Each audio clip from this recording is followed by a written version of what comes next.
the thing I've learned actually is like the higher you go up in that ladder, the more it starts to creep in. I've literally had a person in my network say like your Frank Greeff capital of the market is the most it'll be potentially ever. So make sure it's the right move. And you hear that and you're like, fucking hell, it's like pressure. But the same applies to me now that it does to the person on day one, which is like, who gives a fuck? The worst case scenario, provided you haven't gone and financed your house, is you'll go back to where you are today. The biggest thing I learned was that the person I walked into business 12 years ago to the person I am today is fundamentally different. What someone can never take away from me is the learning lessons on how to execute in business. And so understand the process of doing is where the learning is happening. It doesn't matter if you're a quote unquote success, because the success will come the longer you are in the game. Get in the game. But if I'm a billionaire, I'll be happier. Underlying, I will remain identically the same. Everything comes down to dopamine and signals in our brain. That's all that matters. At a point where our business was doing 41 million, the total salaries we ever took was 180 grand. My total net assets was a Volkswagen Golf. The more sacrifice you do, the bigger the payout can be, but you have to start. The longer you wait, the higher your baseline gets. The problem some people have is they go to their customer and say, okay, this is the product you like, or yes or no. You're actually going 2 levels too far. What you need to first do is go to your customer is like, the pressure that had been built up for the last 12 months was so immense that I just actually burst into tears. All right, guys, welcome back to another episode and welcome to a new year. We're starting the year off with a banger. We have Frank Greeff on the podcast today, one of the most successful Aussie entrepreneurs in the country. Sold his business recently, him and his brothers, for $180 million. So we break down that entire process. But because it's the first episode of a new year, I wanted to think about it a little bit differently. So instead of just going through his entire life story, yes, we pick out some key pivotal moments and break down the way he made decisions and the way he was able to elevate himself and his business so many times so rapidly. But really I wanted to focus on, it's 2025, beginning of a new year. How do we go from where we are today to in a much bigger place this time next year? So we really break down how to move through the levels of life and business, so much value and a lot of really practical stuff. So we'll get into it in a second. Before we do, we're back for a new year. Can I ask for some favors? Can you hit, if you're listening on YouTube, hit the like button and subscribe to the channel if you haven't already. When I tell you we have massive things planned for this year, that would be a massive understatement. We've already got a bunch of podcasts booked and recorded that are going to blow your mind. So make sure you're along for the journey. And you're listening on Apple Podcasts or Spotify, leave us a 5-star review. I really, really appreciate it. To everyone that did that throughout 2024, thank you from the bottom of my heart. I really, really appreciate you, and it doesn't go unnoticed. Thank you, guys. Let's get into the pod. Frank Greeff, welcome to the podcast, brother. I'm sure a lot of people would know who you are by now in Australia and sort of the business world, which I'd say like 90% of our listeners are in it for like business knowledge and everything. Now, you've got a well-documented journey that you've gone through before. For those that don't know, co-founder of RealHub, which eventually merged with another company to make RealBase before an eventual exit for, wait for it, 180 million. Nice little pocket change to get you through it. Now, really cool thing about this, did this with your 2 brothers, Ken and Jacques. Again, I said like, you've been to that story. We've heard it all before. I want to kind of focus on some different things with you, but just a little bit more context. Again, a lot of people would have seen your cookbook, Eat with Purpose, raising $1 million for children's cancer, right? That's right. Yep. And I'm the host of Choose the Fat. I know a lot of our listeners would have definitely listened to some of the episodes of that. I know I have, definitely in preparation for some of my own podcasts. So I've read a lot about you, listened to a bunch of podcasts. So while we will touch on certain like little parts of your experience that I think would be really valuable, and like just like more of the emotional and the mental ups and downs and how you navigated that. For sure. I want to pick your brain about a couple of things because this is going to be the first episode we drop 2025. So everyone listeing, welcome to a new year. Frank, good. Welcome to 2025. I'm feeling relaxed. I'm ready to go. Ready to go. We've just had 2 weeks break. We're fresh. So I want to get into some practical things because I really want to get into the way you think, because everyone I've spoken to about you is like Frank like thinks in a quite unique way. You're very like thought out and strategic the way you do things. But I want to start sort of like basic, because I know a lot of people at this point of the year, being 2025 right now as we speak, are really trying to recalibrate and plan, what does 2025 look like? How do I set and achieve my goals? So for you, you've had a big life-changing experience in the last 18 months, 2 years. So you've probably been in this like recalibration, resetting your goals phase for a while. I want to start there, but first, welcome. Thank you for coming. Oh, thank you for having me. So yeah, where do you go at this point of year when you start to plan out the year ahead? And are you thinking in 1 year, or are you thinking in like 5-10 year blocks at this stage? Oof. Okay, so I'll be super honest because that's where I like to do things. Please. Right now, my brain is Actually, I'm in 2025 mode. For everybody to see, we're in 2024. We're just a bunch of liars. My brain is like, it's like a sprint to the finish line. Mm-hmm. So if I sat here and said, I'm just sitting here with a mind map and like just perfectly planning everything, it'd be a lie. Mm-hmm. However, I think in long-term time horizons all the time. Okay. Right. So everything, one of the exciting parts that I won't get to share today, but we're starting our next venture, and some of the things that are happening right now, which people will be incredibly confused by if they start to look at what we're doing. I'm really excited for about 2-3 years time where I'll sit down on podcasts and people are like, okay, tell us how you got here, and I get to share it. Yes. And like realistically, like what I'm trying to achieve is play a game of 3D chess. Mm-hmm. I'm trying to play several moves ahead. And so like, from like a top level, like I'm looking at like 10-year time horizons and I'm trying to go like, okay, what are the things I can do today that are going to make the biggest impact then? And a lot of that is not obvious. Yeah. It's a bunch of things that aren't obvious. And so like, let me make it practical for everybody else. It's like, it's really good to have your next year goals, what you want to achieve. I find what I can't do is I can't have, here's a list of like 25 things. It's got to be something like big, meaty, 1, 2, or 3, and that's it. Mm-hmm. But it's always thinking about, okay, it's 5 years from today. I can't tell you exactly the stepping stones it's going to take to get there. However, I know there's going to be key things I need to do in order to get there. Mm-hmm. So let me bring it down and like contextualize into my life. Like I know where I need to go is I need to have a prominent voice in Australia in business. So I know I need to do that. So I go, okay, what do I need to do in order to achieve that? There's certain people I need to do. There's certain content I need to deliver.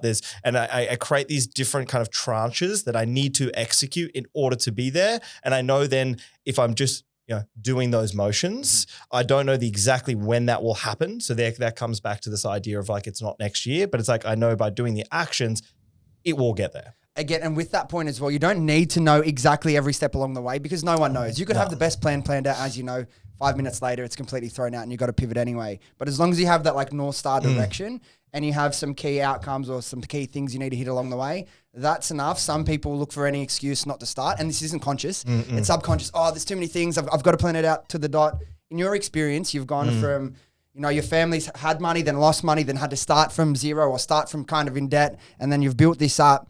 In your experience, do you feel like you need to have everything planned out to the dot, or you need that North Star and just that purpose to drive you along the big journey? It's definitely the latter, right? I think if you haven't made the leap and then you're planning all of the steps to get there, the reality is you have no idea what the steps are. So you haven't yet defined, because let's say, for example, I'm going to launch a business. And in order to launch a business, I do all of these things. And then when we launch, our go-to-market strategy looks like this, this, and this. And then post that in 2 years, we're going to do like, slow down, brother. Like, because what's going to happen is once you do the first step, which is, let's say you're going to launch that business, the market is going to dictate to you what you need to do next. Mm-hmm. The market is going to tell you, actually, that was a fucking terrible idea. Yeah. and you need to pivot away from it. Or that was an amazing idea, one element of it. Let's stay focused on that. And so you need to kind of, for me, again, I like to have these really big things that I'm working towards, but I don't know the steps. The most practical version of this in my life right now is my brother Jacques and I, who are co-founding our next venture. We've probably spent about 200 hours roughly planning out these different elements to this. And this came down all the way down to like the product ideation. And then a moment happened 3 weeks ago where we went, fuck, we're getting a number of signals which are telling us this is not the first right step. And so we took everything we did, we put it directly in the bin. We'd already started our brand, engaged the brand design, spent money on that, time on that. We'd engaged our user experience, user interface team to start working on it. And we went, so. That's in the bin. Wow. This is the new version. Yeah. But what I find is really important is actually the process of tossing and turning things over in your head over and over again will actually create these moments where things create magic in a really small period of time. Yeah. So yeah, don't get tied to the steps. This, because as well, I like to get inside your head. You're now someone that's been in business over a decade. I'm sure you weren't doing 200 hours worth of planning before you started the sign business. Absolutely all the way back. Not. So it's like, don't feel like you need to mark yourself up against, the way Frank's thinking now, but also if you can take elements of this and as you start planning your new venture, and you mentioned you've been spending a lot of time with e-commerce lately. A lot of the people that are listening will be like e-com focused. It's just such a good like beginner sort of place to start. But you mentioned something that's really important, and I know how we do it in e-com. It's like You can think about it all and plan it all out, and then you go to market and the market tells you, no, you were wrong. Yep. All your assumptions were incorrect. How do you prove concept in the way that you do your businesses where it's not e-com, we can't like set up a little landing page and do tests? Are you having conversations with people? What are some of these signals that you look for to get some of that initial feedback before you go all in 100%? Let's build everything out. Question. I saw Mel there chuckle behind me, so that's a good sign. Okay, so I like to caveat these things with there's no right or wrong way. This is the way my brain thinks. So in case people got their pen and pad out and they're like, actually, that's wrong, Frank. Or, wow, Frank's word's the gospel. Like, none of that's true. It's just this is the way I think about things. Here I will tell you where not to get the signals from. We'll start there. It's a really good place to start. So what a lot of people do is they will go to people closest around them, friends, family, peers, and they will try and soundboard their product, their idea, their whatever. And those people, one of two things probably going to happen. On one end, that person hasn't had difficult conversations frequently, and it's hard for them to say to you like, or like, this is genuinely a fucking shit idea. They don't want to break your heart. And so like, oh, that's such a, wow, good, how good. And they'll make you feel good. The other side of that is they don't want you to get hurt and they understand the business can be hard. And they'll be like, oh, look, you got such a good job. Like, sure. Like I was just chatting to Alana Maria. She came to one of the founders tables last week and she was telling me she didn't tell her dad until 4 months into her like 4th opening store renovation, because she knew the dad would say, and he did, like have like a little mental breakdown, like, what? Come on, Alana, like you got to slow down, right? Yeah. And because the people around us often don't know or don't want us to get hurt. And so those signals are the wrong ones. Well, you've spoken to both Adam and Raquel, we were talking about before. Yep. Remember, you've heard the story of Raquel's dad saying, Raquel, this won't work. You shouldn't do it. Like there's a million fragrance brands and the proof in the pudding that, hey, don't always listen to those closest to you. Exactly. So that's part one, who not to listen to. The next one is I like the way I think about it now, and yes, it is so different to 10 years ago because we were just fucking making it all up as we went. Figuring it out as you go. The way I do it now is like, okay, I got different kind of layers. And so layer number one, the most important is who is your customer and try and find out from that person, is what you're saying the right thing? Is the product you're suggesting the right thing? But beyond that is actually the problem some people have is they go to their customer and say, okay, this is the product. Do you like it or yes or no? You're actually going 2 levels too far. What you need to first do is go to your customer is like, what are your problems that you have? And it's kind of before you've presented a potential solution, what are their problems? What are their pain points? And then from there, make sure their problems marry up to the solution you have. Pause for... Yeah. No, people, these are very directional, so I won't pick it up, but it's like sirens blasting down the road past us for context. Yeah. So that's first one. Customers is like the most important one. And I think customers, again, like, your friends aren't your customers. Like they may be, but those aren't the ones you're first getting your customer signals from. The next one is I go to people who've paved the way before. So some people will think like, oh, but Frank, I don't have access to someone who has done a business for 20 years and is worth 100 million. So no, just go 1 or 2 levels above you. Exactly. So go someone that's close to, that would love to, if someone reached out to someone who's doing $1 million revenue and they go, hey, I would love to soundboard something with you. They'd be like, oh my gosh, like, wow, I've made it. Like I'm getting the role of an advisor. They would love to do that. And so go to those people and be like, what's the thing you wish you knew before you started? And ask questions that are a little bit, different. And again, you're not trying to go like, hey, I have a product. Do you think it's good or not? Yeah. That person doesn't know. We don't yet know if that person doesn't want to offend you. So you ask those kind of things. So I had this where we'd spend lots of time in a particular industry. I called a guy who was like kind of exactly where we wanted to take the business. And he said within an hour was like, do not fucking get into this industry. It's dog shit. And I was like, fuck, I just saved myself years. Great. Yeah. And then the third layer is people who have done business before and can understand things from a different way. So again, number of levels away from you, but it's like understand that people in different sectors, there's this beautiful kind of overlap that happens between sectors because business is fundamentals, it's building blocks. And if you can understand the learnings from those people, i.e. let's say you're getting into like something that's heavy on distribution and logistics and e-com, there's so many other people that have done that before. So making sure like, what do you need to know about that before you enter your product. Just a quick one from me. If you've been listening to the podcast for a while, you'd know that after scaling Happy Skin Co. to over $10 million per year, I spent close to 18 months creating the viral brand builder program, which teaches someone with zero experience how to launch and scale their very own e-commerce brand. With over 100 training videos and direct access to me, including one-on-one calls, you'll be guided throughout the entire process. Now, we already have a bunch of incredible results from students that are making multiple 5 and 6 figures per month. So if you want to learn how to build a business that has the potential to completely change your life, then click the link in the description and book in an application call today. Spots are limited as you'll be speaking directly to me. So hopefully I'll chat to some of you soon. But until then, let's get back to the podcast.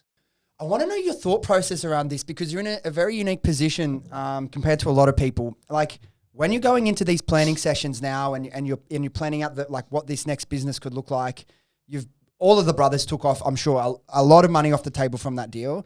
So now when you're planning it out, you can budget everything. You've got that money there. Are you more stressed because you've got so much more to lose? Are you less stressed because you're like, I'll just take a small percentage of what we heard? Like, what's that like mental process for you the second time? Is it easier because you've already kind of won the game of business, you finished, you cashed out? This one's sort of for fun, for purpose, what I really want to do. Not like all that financial pressure that is like the core motivator for so many people. That's not there anymore. So you get to do only what you really want to do. And it sounds like you love the sport of business, but what's that thought process like moving in, post completing the process before exit, had a little time to reset and move into it again? So here's the thing I'll share with people that will really resonate because it happens. It doesn't matter which step of the journey you're on. So many people have the feeling of imposter syndrome and it's like, I don't know if I can do it. And from a person from day one, they would probably go like, I understand why I have that feeling. And they would probably look to this, let's call it your Frank archetype. You see the big top level number and you go like, oh, but like he would be super confident. And the thing I've learned actually is like the higher you go up in that ladder, the more it starts to creep in. And so me post exit, what happened was, I'm playing out what's in my mind. Like, oh, Frank, one hit wonder, maybe all these stars aligned and like, maybe you can't do it again. And then like, do you really want to try again? And like the next one's a failure. Like imagine that. Like, and I've literally had a person in my network say like your Frank Greeff capital of the market is the most it'll be potentially ever. So make sure it's the right move. And you hear that and you're like, fucking hell, it's like pressure. Pressure, yeah. But the same applies to me now that it does to the person on day one, which is like, who gives a fuck? Yeah. Right? Like the worst case scenario, provided you haven't gone and financed your house, is you'll go back to where you are today. Yeah. So let's pretend today is your bottom, your bottom of the barrel, and everything you try above that, you can just come back to where you are today. So it doesn't really matter. And again, predicated on you're not mortgaging your house and spending all of your dollars. So for me, like the biggest thing I learned was that the person I walked into business 12 years ago to the person I am today is fundamentally different. The reason most people who win the lotto lose like their money within 3 years is because they haven't learned the discipline of what it takes to spend that kind of money. And so what someone can never take away from me is the learning lessons on how to execute in business. And so understand the process of doing is where the learning is happening. It doesn't matter if you're a quote unquote success because the success will come the longer you are in the game. So get in the game. So what motivates you now?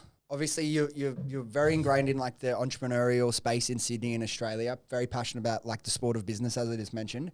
But what fuels all of this ambition now that you've gone through that? Because that recalibration phase, I know you just mentioned, it's been like a really hectic 3 months. So you kind of due Christmas and New Year's break, put your feet up. When you give your brain time to just be bored and like nothing in it, that's when you have all these realizations and these reflections about the past. But yeah, like how do you kind of what am I trying to ask you here? Like that recalibration phase you went through over the last 18 months to get here, where has it landed you? That's good.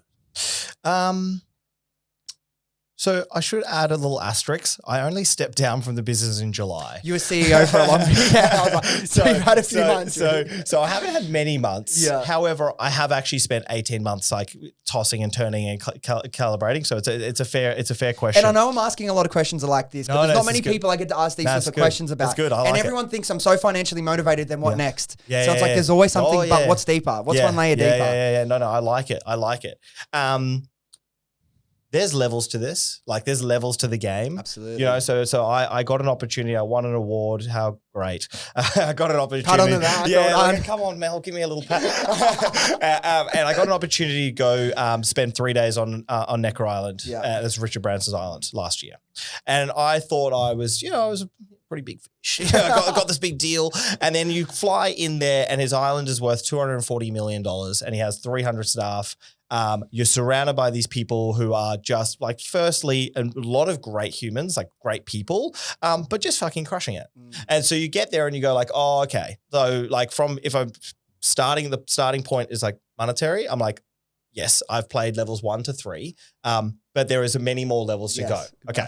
So, and I say that because, you know, sometimes people will come in and they'll say it's not commercial. I'd be totally lying. Like there is still a commercial element. What is really important is I don't go, but if I'm a billionaire, I'll be happier. Like I know that underlying, I will remain identically the same. Everything comes down to dopamine and signals in our brain. That's all that matters. So the same way you know, I felt when I got my Volkswagen Golf was reasonably similar, I said, to getting my Lamborghini Urus, right? It was a reasonably similar daily run around out there. Yeah. So that was, you know, so I understand that. Yeah. And so that's fine. I know it's not going to be a happiness driver.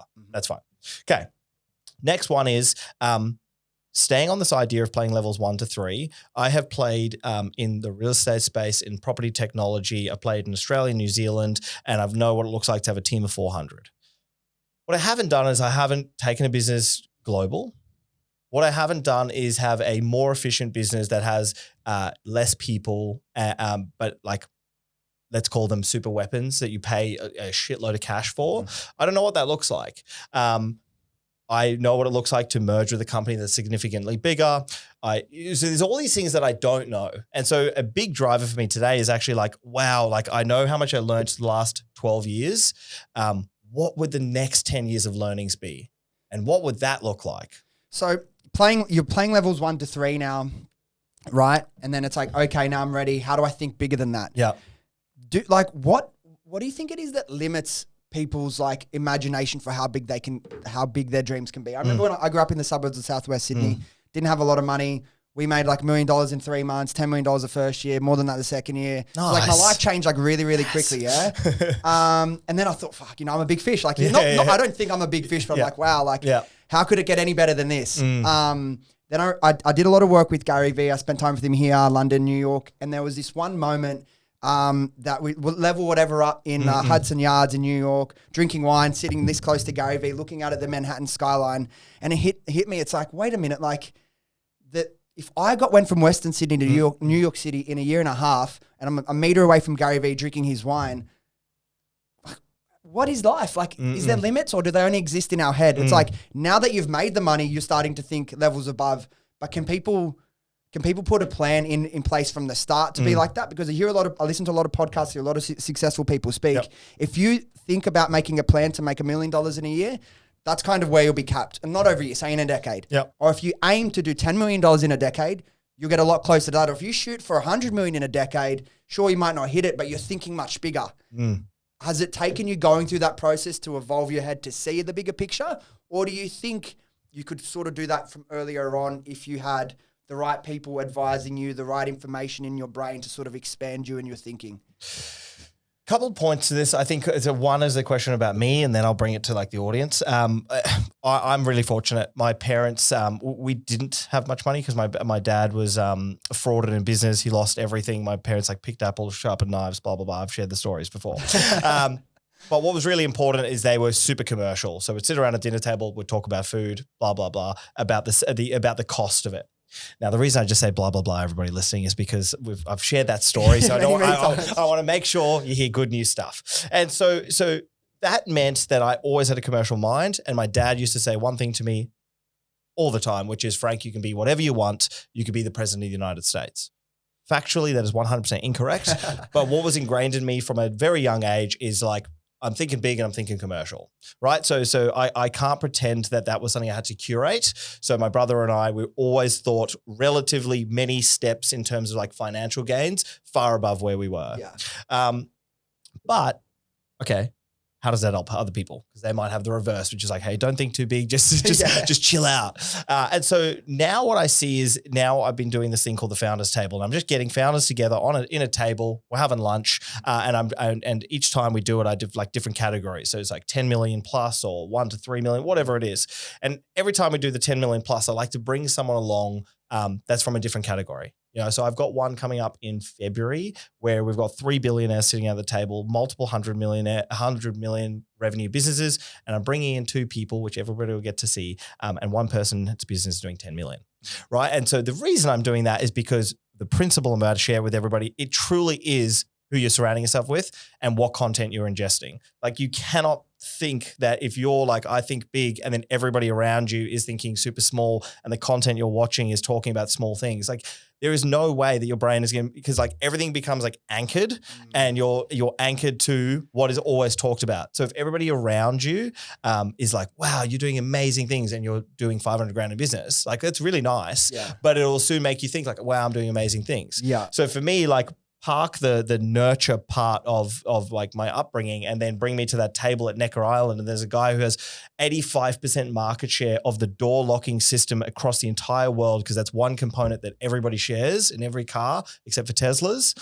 And I'm like, whoa. And you go like, whoa. And then so you go to think so much bigger, or people that like, here's these 10 different things that I'm doing across these 12 different countries. I've gone in 8 years to a $1.2 billion company, and you go, wow. So you start to realize like, oh, okay, that expands my thinking. Exactly. Because if you're thinking in, I wanted to create a $10 million per year business, you're subconsciously limiting yourself to ideas that could deliver a $10 million result. And the reason I brought it up, I've heard that, that point that I mentioned many, many times over the last few years. And it's like, you get it, you understand it logically, but then only recently as I've started to think about, what do I want the next 5 years of my life and my business career to look like?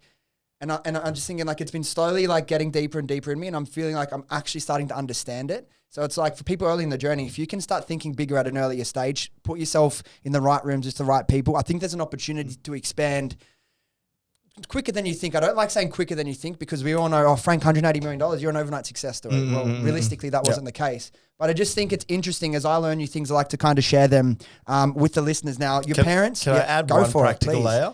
So here's a practical layer that people can do tomorrow. And this is a process I go through today. So there's a psychological principle when we're doing creative thinking. So let's pretend we're an e-commerce business, we're about to launch, and you have a finite amount of money. Let's say you have 25 grand. That's what you have to work with. What I want you to do is go, okay, park what I have and the limitations I have in my life and put out in front of me just a thought experiment, which is, what if I had $1 million to do this? And then do it one more layer bigger and say, what if I had $100 million? How would I do it differently? And so by expanding, what happens is when we often think linear, and we think with the confines and the limitations that we have. If we expand by anchoring in both the positive and the negative direction, i.e. another way to think about it is, okay, I want to get to $1 million in 5 years. What if I had to get to $1 million a month? What would I do differently? What happens is there's going to be a bunch of things that are in the fringe, which is like, it's not possible. Yeah. But there's these little magical moments that you can go, oh, grab that and plonk it here. And it's a piece I do with the businesses I advise is I'll go, we will literally spend the time, we'll play that exercise, and then they'll go, fuck, why don't I think about that? Because I can do that today. And it's like, yes, you can. Yeah. And I'm so glad you explained that, because that's exactly where I was going. Like the mental models that allow you to think bigger than where you're at right now. Because if you're not prompted by different ways of thinking or getting asked different sorts of questions, you're only going to think within the lens that is your world and your own personal experience. Yep. And it can be hard to break out of that. Your parents have obviously been big impacts on your life. They've obviously ingrained your hard work, your work ethic, a lot of like your commercial thinking. But what do you think, if you had to bestow it down to one lesson that your parents bestowed upon you, what do you think comes to mind? And I'm putting you on the spot with all these things. That's good. That's what we like. One lesson. I think it all boils down to this. It would be, it doesn't matter what you do, we're going to love you. Like, in all honesty, I think like above everything, that's it. It's just like knowing that it didn't really matter because they were going to love and support and whatever. Like my dad's he's my number one fan. You know what I mean? It doesn't matter what like he'll be like, oh, I saw that piece of content you did, like that crushed it. You know, like huge, you know, like he just absolutely froths, and that's like the best. And what did that give to you? I think that stripped away a lot of like limiting beliefs.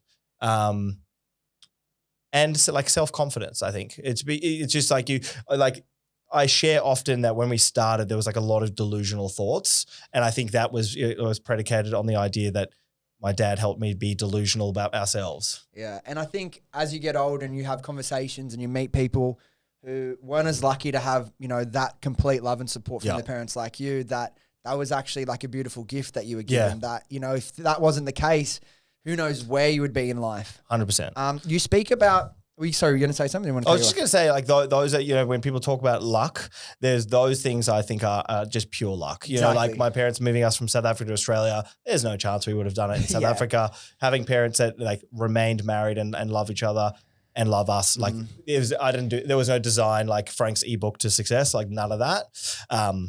For sure. And I think that's part of it. Like you having those, you mentioned you're having those moments. Wait a minute. Am I a one-hit wonder? Or like, was it luck? Was it timing? All of that's involved, right? Right place, right time, right product. But you had to execute. Yep. You had to problem solve. There were a million different times along those 10, 12 years that things could have went to shit. Fuck yeah. Right? So there's luck and there's timing. And I think that whatever you attest that to the universe, God, whatever that is for you, that's just part of it. And I think you got to harness that. And like if you have a more positive lens of the world and you have maybe a little bit of like slightly delusional self-confidence, as long as that's not arrogance belittling to other people, I think it actually helps you attract these things into your life. That's my personal lived experience. Agreed. Anyway. The harder I work, the more surface area you create for luck. Exactly. I love that. Now, something about you that you say, and I don't know, again, this comes sort of, I don't know if you're going down, was it nature, was it your DNA, was it your genetics, but you say the ability for yourself to create financial, commercial means and create businesses or leverage that creates finance is something that you were innately bestowed upon some way. What do you think it is about you or the way that you operate in business or the way that you think that has given you that unfair advantage over other people with the way you think and the way you move and the way you operate?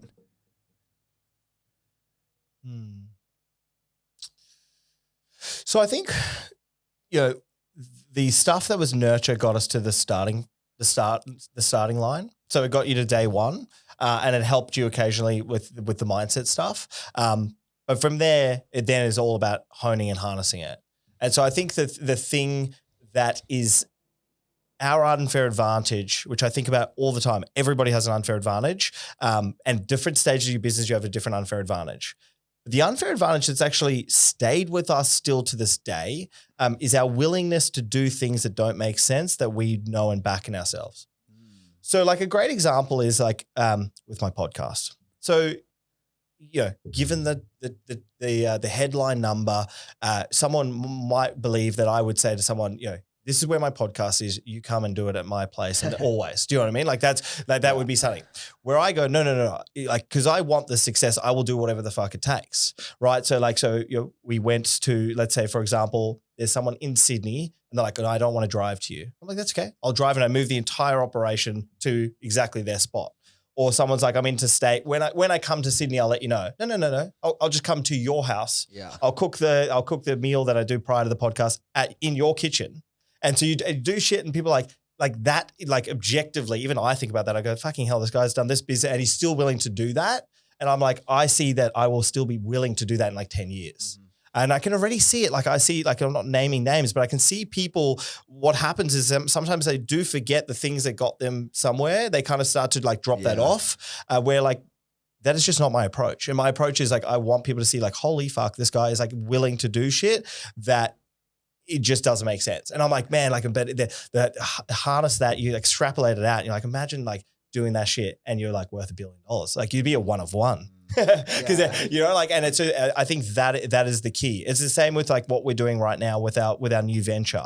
Like we are doing things that do not make sense at like at second time round, but we just know that it's gonna pay off. I think sometimes some of the hardest things to explain are some of the like gifts that were more naturally like bestowed upon us because it's like it's kind of hard to explain. I've just always kind of had that ability, so sometimes that's the most difficult. But how do you recommend to people? Because I know you do like a lot of consulting and advisory work too. How do you help people regardless of the stage they're at, whether they're beginners, they're intermediates, or they're sort of moving through the levels? How do people find out or figure out their unfair advantage or their point of leverage to lean into and double down on. And like you said, it'll change at different parts of the journey. But have you figured out like a mental model or a strategy for kind of allowing people to tap into that? Because a lot of people aren't aware of those things themselves, and it's a lot easier to either be asked a question that gets you to think or It's a good question. It's something I'm wrestling with at the moment, right? Is in the early stages of kind of doing content and speaking out to the world. I felt like my goal was to talk to everybody and to almost like encourage the entrepreneurship journey. And then I realized like 80-90% of businesses fail. People who have been talking about one day I'll start a business for the last 3 years, they're probably not the ones I'm going to talk to. The ones I want to talk to is the ones that they know in themselves for whatever reason, like I know I'm designed for that life. When they hear the stats, they go, fucking oath, I can't wait to be the 10% who's going to succeed. And those are the people I'm talking to these days. Yeah. Because I can't convince someone not knowing all of the stuff around them. I cannot convince them to do that stuff. And that's around like hunger, drive, and the person's why. Is their why big enough? And if their why isn't big enough, like it's not worth my time or their time. You know, sometimes you get people reach out to me on Instagram. It's like, Frank, where do I start? And I'll be really nice. I often give them back something. And they go like, how do I find the motivation to start? And then that's it for me. Like I cannot create that for you because like motivation is so fleeting. It is all discipline. You know, like I told Mel this morning, I woke up at 3 a.m. because my son Oscar woke me up. Now, that could be you've woken up at 3 a.m., you're tired, just sit on the couch. No. 3 to 5, I hung out with him. Then 5 to 6, he came to the gym. At 6, I handed him over to Holly, my wife, and I went for my 10K run. I only had 4 hours sleep. That's fucked. I don't recommend it. But if I stray from the discipline, the wheels will fall off. And there is no like motivation or drive or anything like that. It's just like, no, this is what I said I will do and I must do. And let me just play devil's advocate for a second as well. And I agree. I think, if you've been telling yourself for years and years and years that you're going to do it and you don't, you're probably not cut out for business in the first place, unfortunately. But there will be a percentage of those people that heard that and thought, you know what, fuck this Frank guy. Yes. Let that, like he'd love you to take that as motivation. Prove him wrong. Prove him wrong. Genuinely, because otherwise it's like, he doesn't care, I don't care, like we do, but no one should care about your own life and your own destiny and your own future more than you should. And I didn't get here without taking risks. You didn't get here without taking risks. If you're not willing to risk staying in the same position for a year or taking 2 steps back to go 10 steps forward, then what do you expect life to be handed to you on a silver platter? I think if you want something, you have to go out and grab it. I spent last week in Sri Lanka and I did an interview there with a guy called Barnaka. And it really shifted my perspective, right? Because a lot of my perspective is Australian base, and it doesn't kind of matter where you are. There's always people who like willing, hunger, drive, and then there's people with a victim mindset.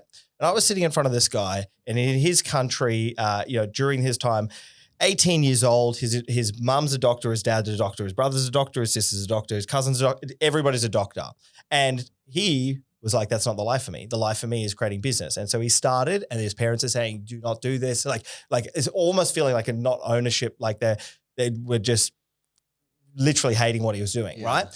Does that, starts to create some kind of success. Then Sri Lanka goes through a terrorist attack, and the terrorist attack sees like an economic downshift for 2 years. Then 2 years later, another thing happens where Sri Lanka runs out of fuel and people park their cars for 4 days outside a petrol station. People are dying in their car. And now where he is today, he's doing about $10 million revenue and is growing, expect to double next year.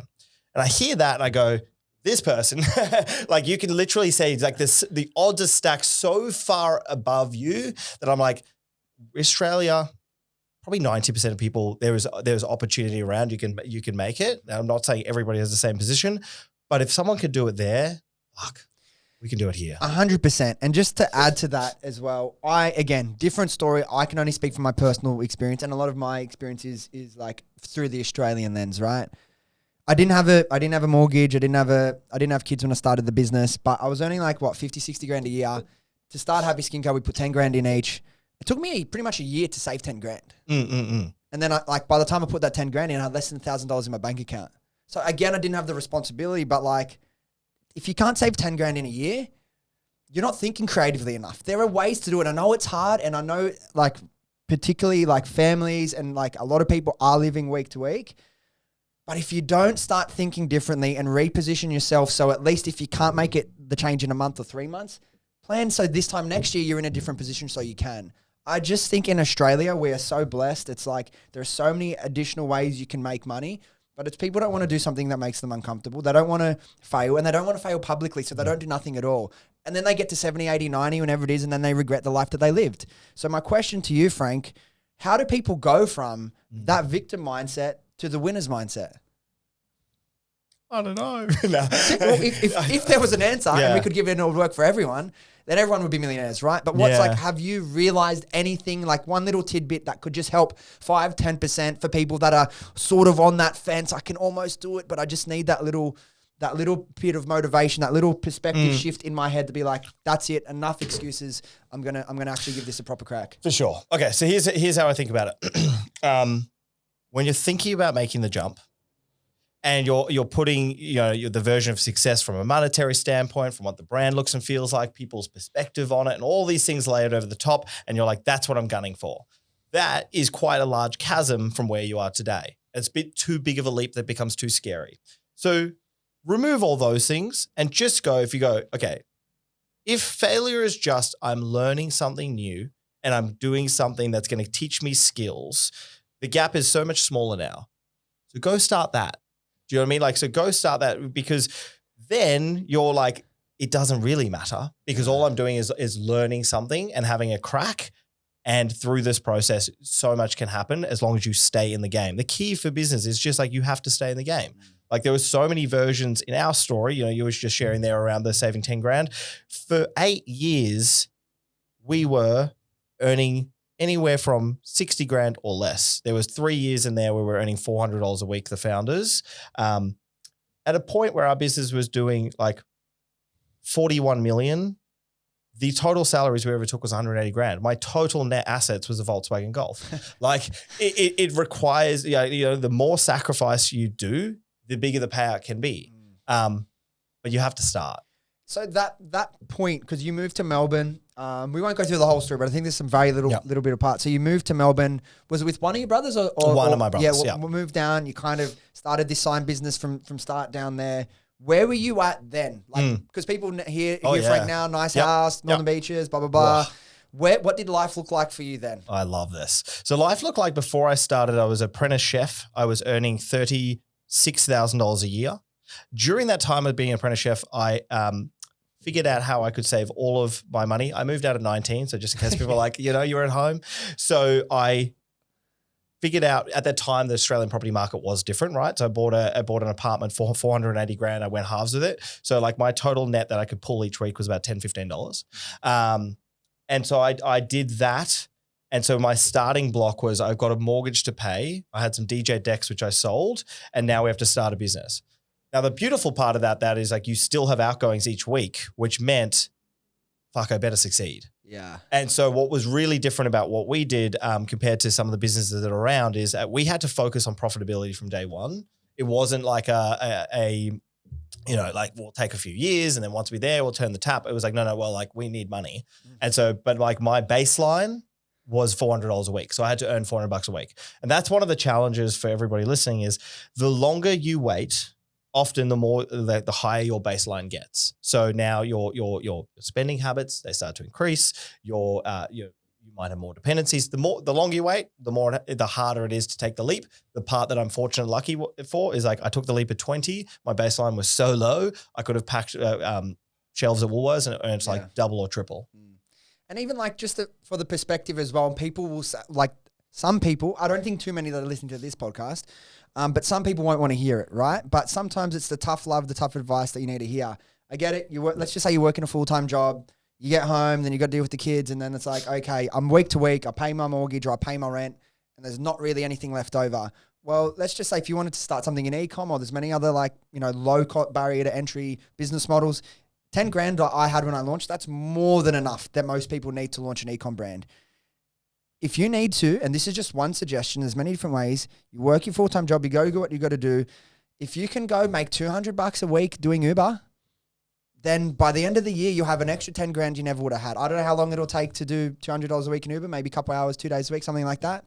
And then that's for the next year, you've got no excuse. That isn't 10 grand. That's, I got to pay the mortgage and for the wife and kids. That is your like escape shoot out of this life you don't want. There's always ways to do it. And like, I loved hearing some of your stories, like you and your brothers, like bean bags only, you're living where you're working, like proper bootstrap stuff. And there was a moment that a conversation you had with your brother that I found was really, really interesting. And I'm interested to ask you about it now after going through the highs and highs of success from the bottom. I don't know which one of your brothers it was, but you were working 70-hour weeks. It was a Sunday. You're like, oh, finally got 5 minutes to myself. You get your phone out. You do my first little doom scroll of the week. And your brother's like, bro, what are you doing? Like, go learn something. Go read a book. That mindset of like always on that like growth mindset all the time, where do you put the limit to that? Do you think it's healthy to be all in as much as your brother, all in all the time? Or is there like a different stages of the journey you need to pivot the like where the balance leans from time to time? Yeah. So the answer is a straight no. that ain't healthy. So, but it was exactly what I needed at that time. At that time was, we're working crazy hours. And I wasn't learning. So I was like able to remain where I was. And so that was the push I needed. And that's why you need to surround yourself with the right people. Again, I'm incredibly lucky to have 2 intelligent brothers that pushed, and we all pushed each other in the right directions. Not all the time, but enough of the time. Balance is a really interesting one, right? Everything's relative.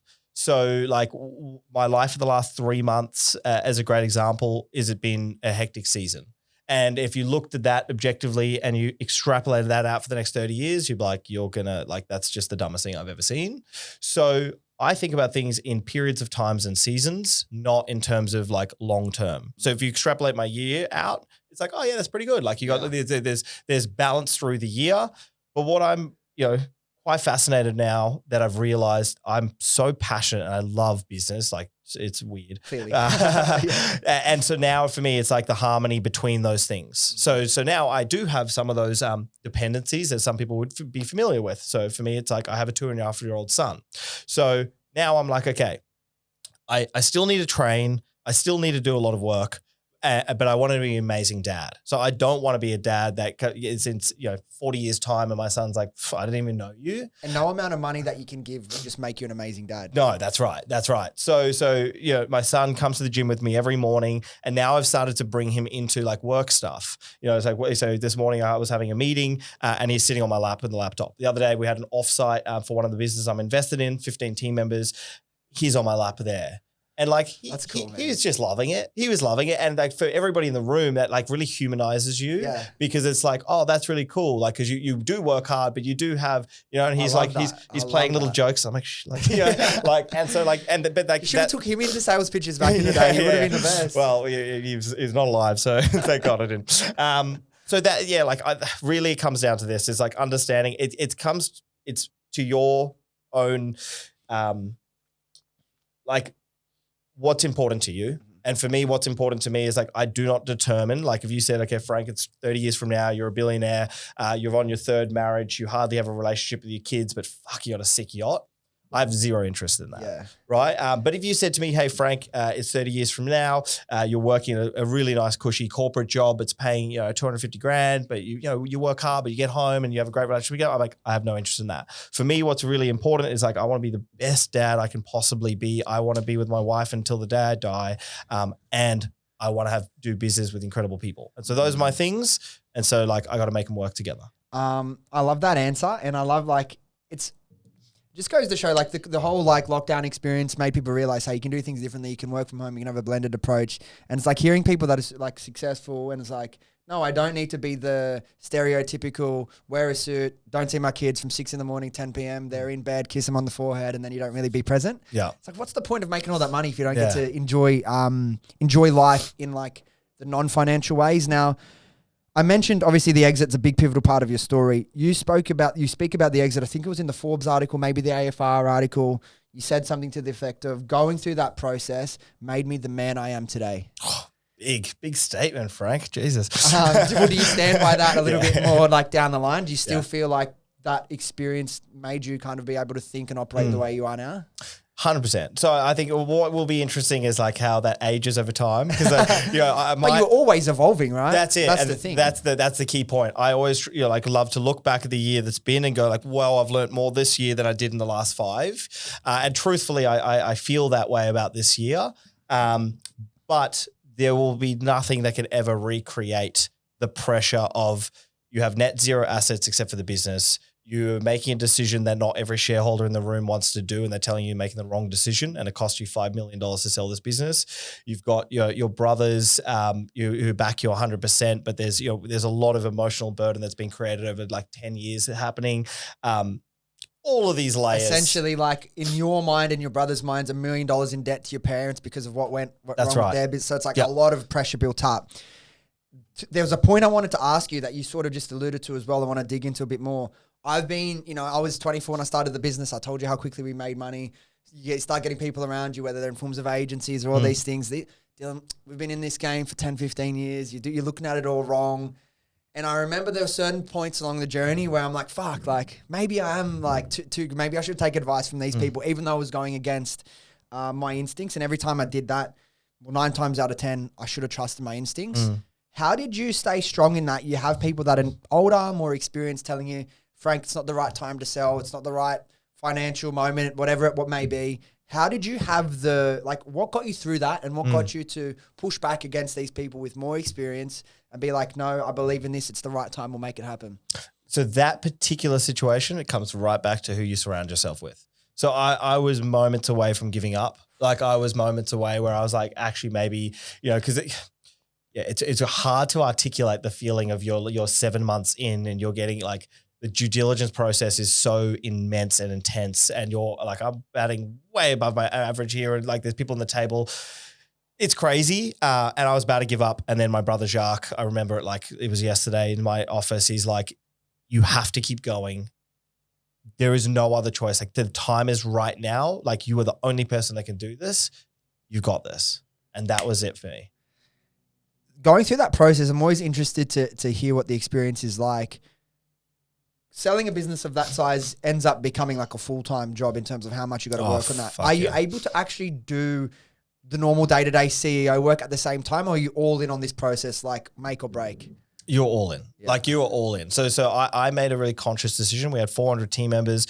I knew that if I brought them along the journey, that it would be too stressful for people. So it was me, the CFO, and another guy who used to be the CEO of a business that we merged with.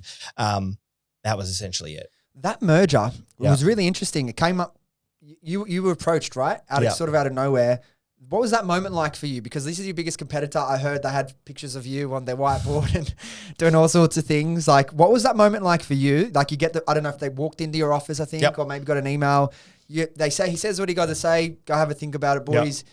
When he leaves and you chat to your brothers, what's the initial thought process like? So the initial thought process is I think like everything in business should be trying to go 2 levels above. Okay, that happened. Great. That's flattering. Our biggest competitor, 8 times the size of us, wants to merge.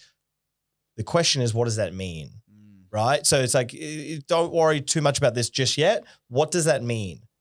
Well, the first signal is it means that we're in their radar. The second one is it means they must be hurting because they want to talk about a merger and we're 8 times smaller. And then the third one is like, okay, but what if it doesn't mean those things? What if it actually means like, what if they're trying to fuck us here? What if they're trying to do this, string us along, and then through the process kind of bleed us dry? And so we're playing out all these potential strategies. And then that's how I came together with like my negotiation strategy to go back to him. And my negotiation strategy was, the only way we do this is if it's a 50-50 merger, and we have to do it extremely quickly. And so it was 4 to 6 weeks from the first conversation to the merger happening, because there was this whole idea around like, okay, the only way we can make sure some of these strategies aren't at play is if we do it in this particular compressed timeline. At what point did you know that you could trust him?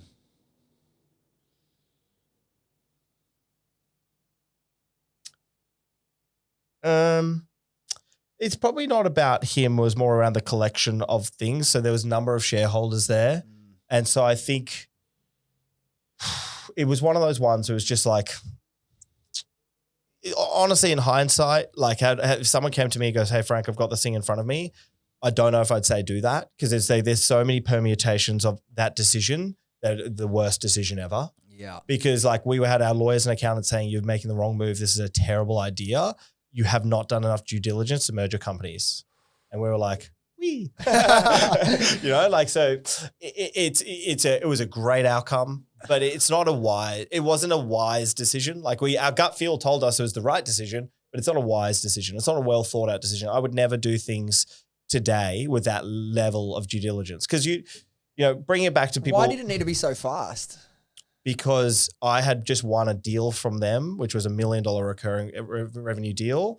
And if we did it within 6 weeks, it would happen before that deal. So I knew that it wasn't them just trying to steal that deal back. Okay. And so the day we merged, 2 days later, that deal came on.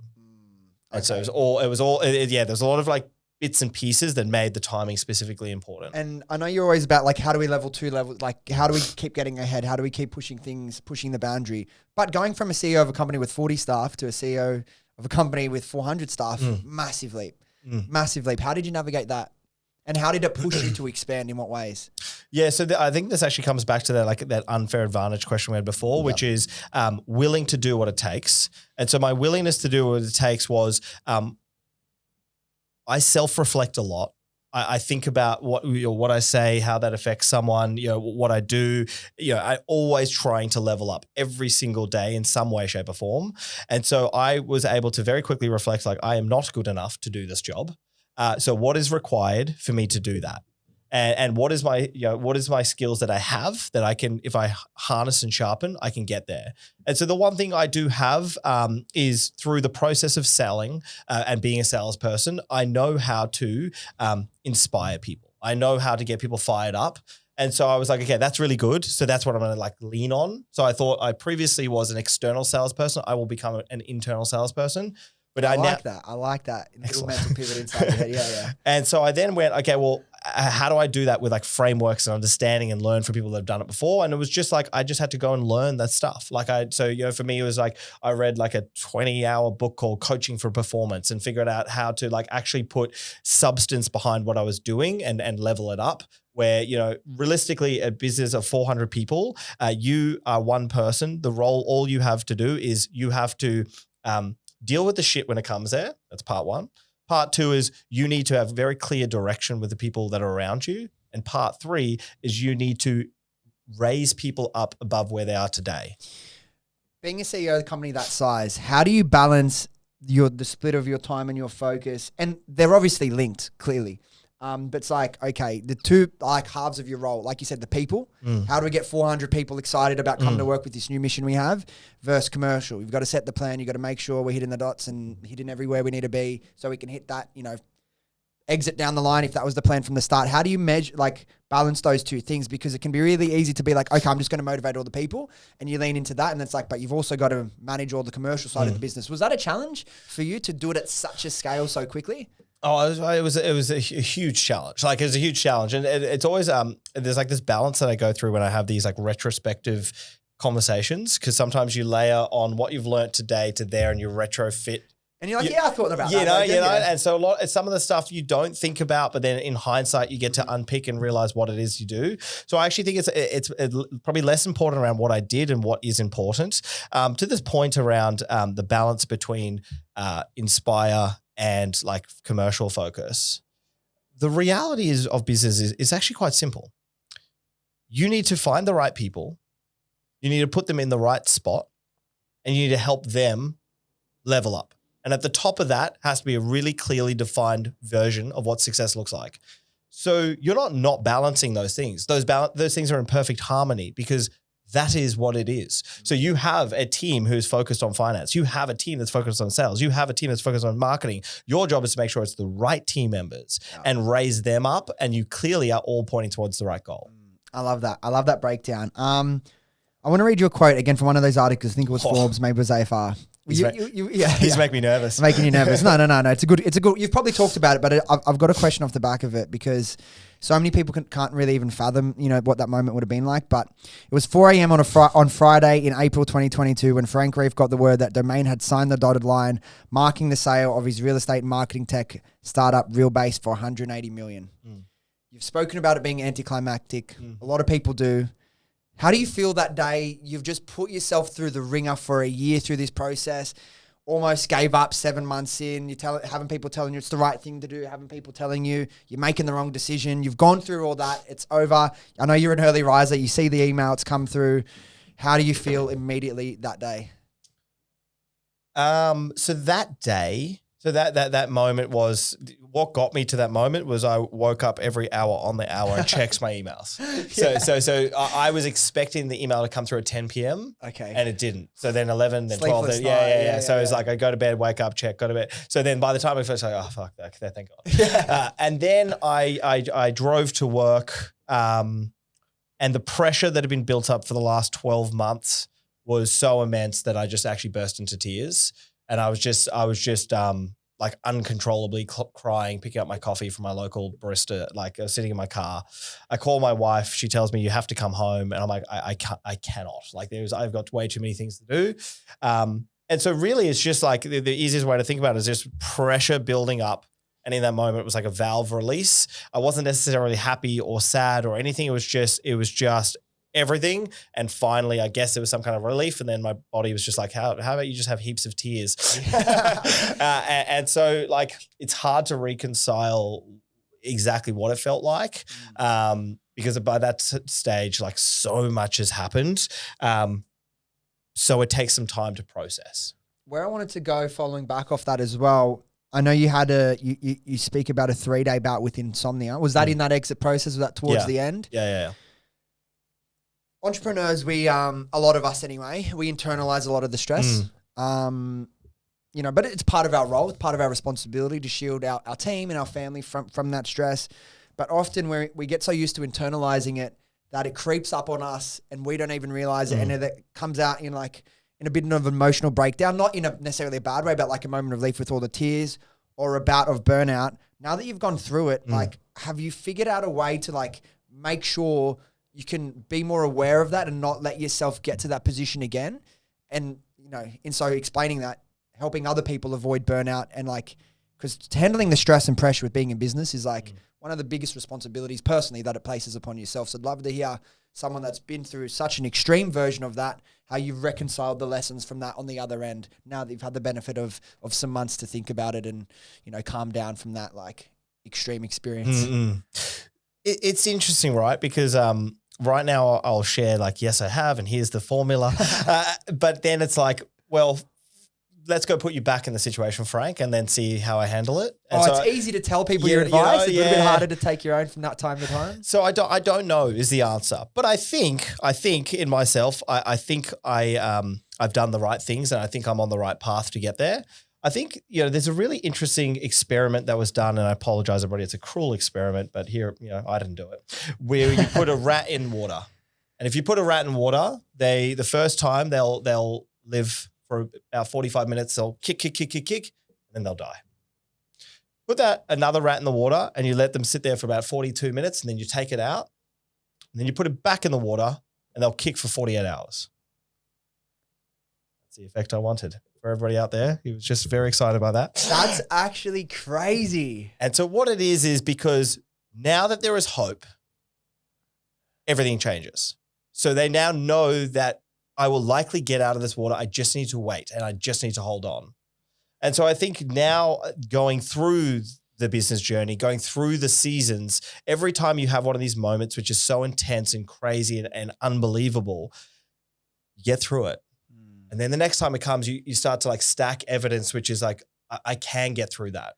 And so I think truly like the difference between now and then is like, okay, I've done that thing that was immense. All those things happened. I do believe I have the hope to continue.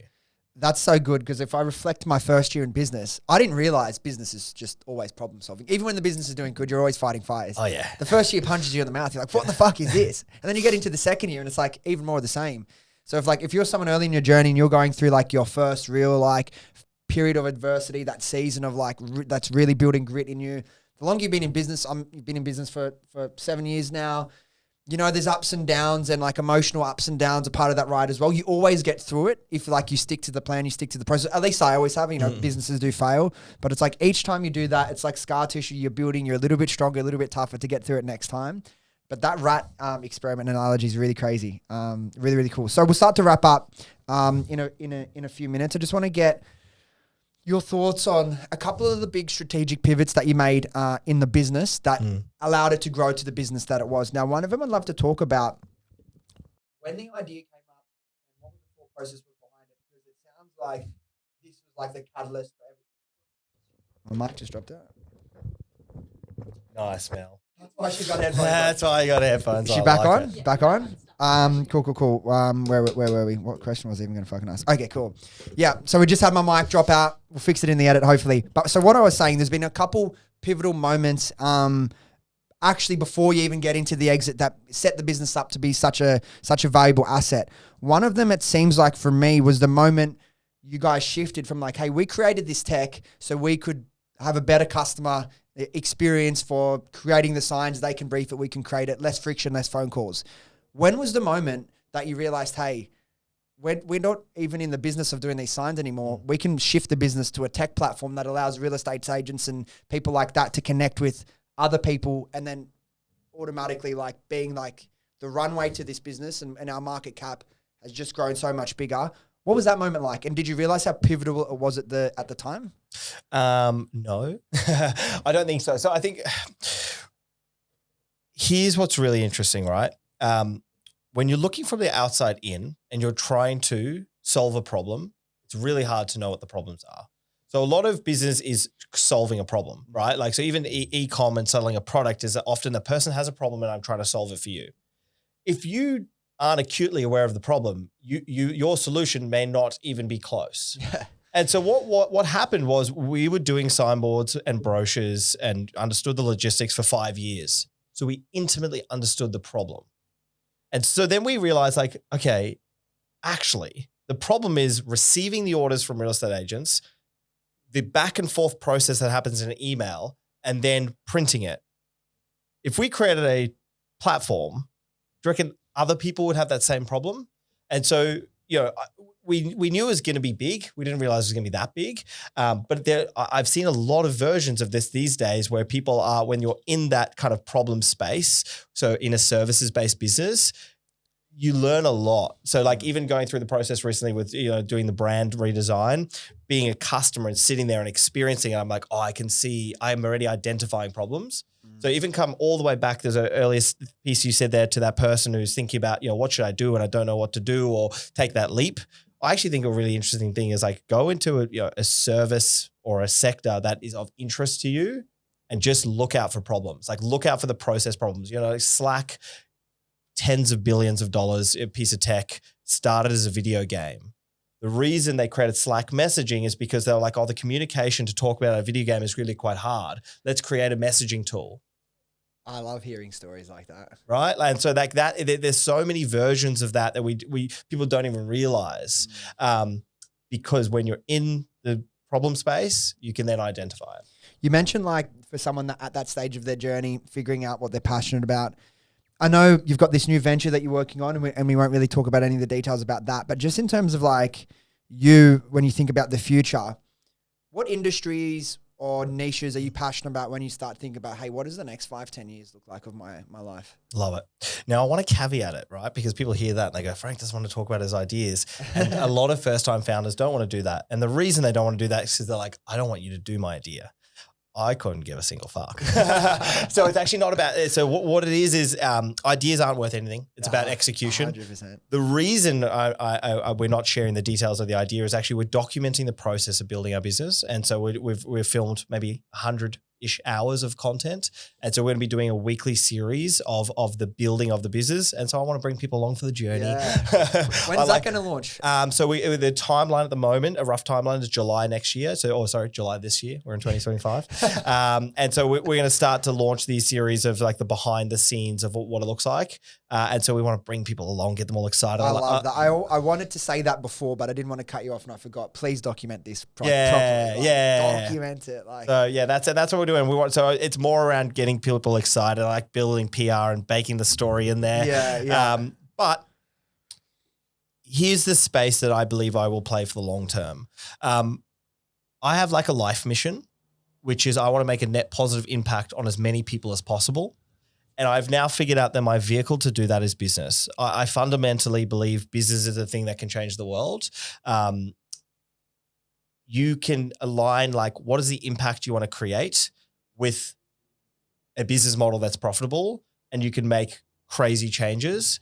And so for me, like the sector I love the most is actually business.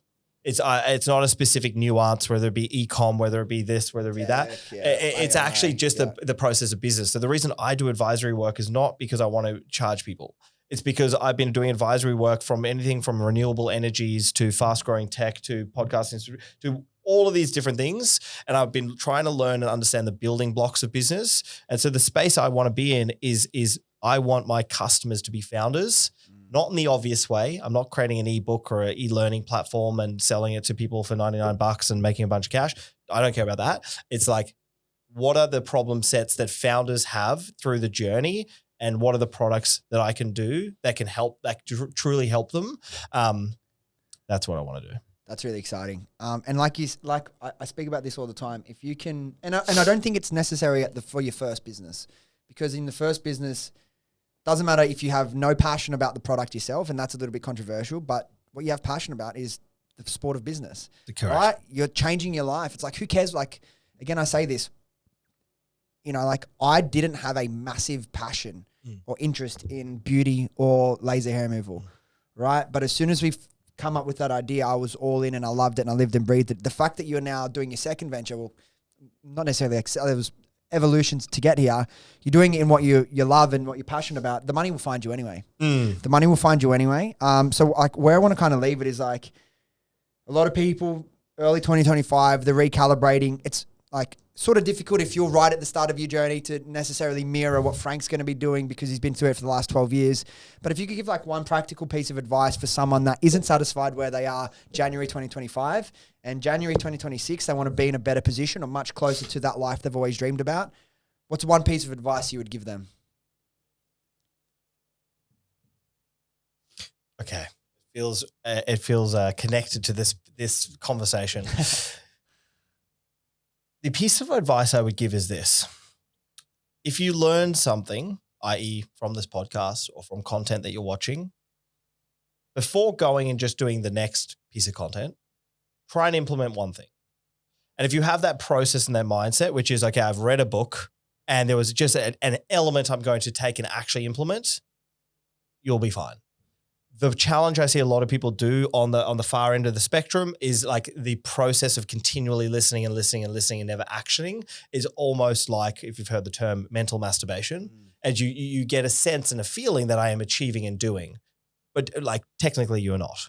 So I always like to, if I have something of substance, like a book is a really great example. It's like, what's the one thing I can do and take from this before I go to the next? That was a big lesson I had maybe 2 or 3 years ago. I had like 20 books in a year, which isn't that much, but like I'd read it, I'd finish, go to the next. I'm like, what did I fucking do with that knowledge? Yeah. You know what I mean?